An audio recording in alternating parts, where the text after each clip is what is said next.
Okay, let's talk about something we've all experienced. One of the most common and, let's be real, annoying things on the entire internet. You've seen this a million times, right? You're just trying to buy a ticket or log into an account or post a comment, and boom, you're stopped dead in your tracks by this demand. It's this digital gatekeeper we all have to get past. So, yeah, we've all seen it, but have you ever actually stopped to wonder why? Why on earth do we have to constantly prove we're human to a bunch of code? Well, there's a fascinating story here, and we're going to get into it. To really get to the bottom of this, we have to start with that feeling, right? That universal experience of hitting that digital wall. I mean, it's the ultimate speed bump of the internet, isn't it? Just this little moment of shared frustration when you're trying to get something done. But here's the thing, that little speed bump, it's there for a really, really good reason. So what is that reason? Why does this gate even exist?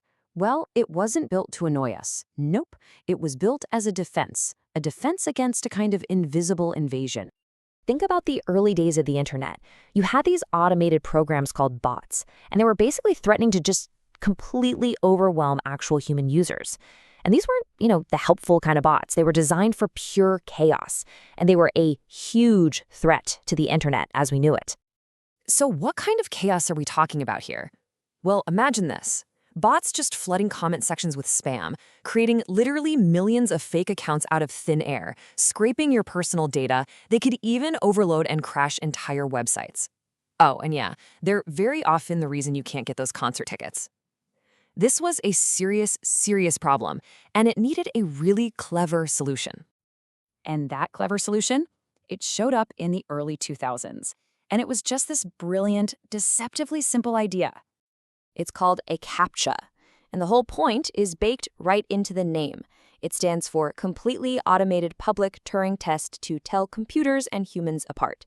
It's basically a reverse Turing test.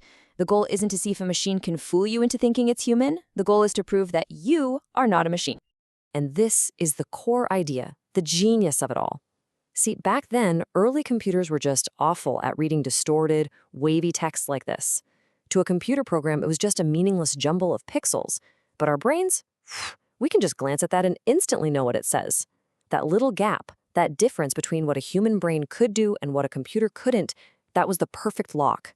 And your brain, well, your brain was the key. But, the story doesn't end there. Of course not. This kicked off a massive technological cat and mouse game that, believe it or not, is still going on today.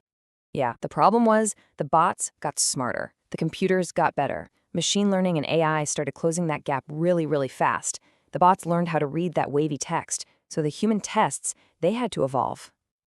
And you can see that evolution right here on this timeline. First, it was the classic wavy and distorted text in the early 2000s.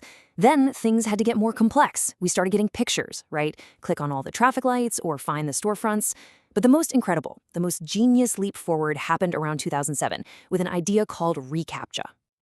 And this was the big revolutionary question they asked. What if we could use this security test to do something good for humanity? What if all those millions of people solving these little puzzles could actually be harnessed for something bigger? And here's how they did it. This is so cool. Remember when you used to have to type in 2 words? Well, one of them was the control. The system already knew what it said. But the other word, that was a little snippet from an old book or newspaper that a computer's scanner couldn't figure out. So by typing both of them, you didn't just pass the test. You actually helped digitize a word the computer couldn't read. You were, without even knowing it, helping to digitize the world's libraries, one word at a time. And the scale of this was just mind-blowing. At its peak, this system was using our collective brainpower to digitize over 100 million words every single day. That's the equivalent of something like 2.5 million books a year, all just as a side effect of logging into a website. Incredible. Okay, so that brings us to today, because now that cat and mouse game has reached this new, almost invisible level. You know how today, a lot of the time you just have to check a single box that says, "I'm not a robot"? Ever wonder why it's so simple? Well, it's because the test has probably already happened. The system is analyzing your behavior.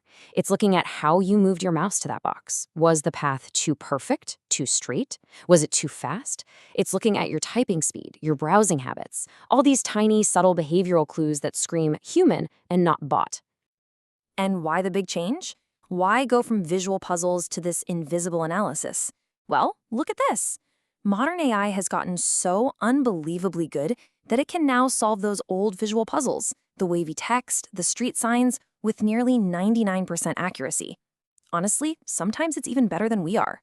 The old tests just don't work anymore. So here's the crucial point. The game has totally shifted. Proving you're human isn't about what you can see anymore. It's about how you act. It's about all those subtle, slightly messy, organic behaviors that we have when we're just, moving around a digital space. And this is what leaves us right at the edge of what we know. It brings up a final, pretty provocative question.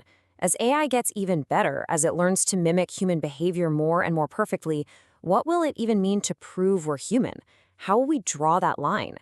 It's definitely something to think about the next time you're asked to prove you're not a robot.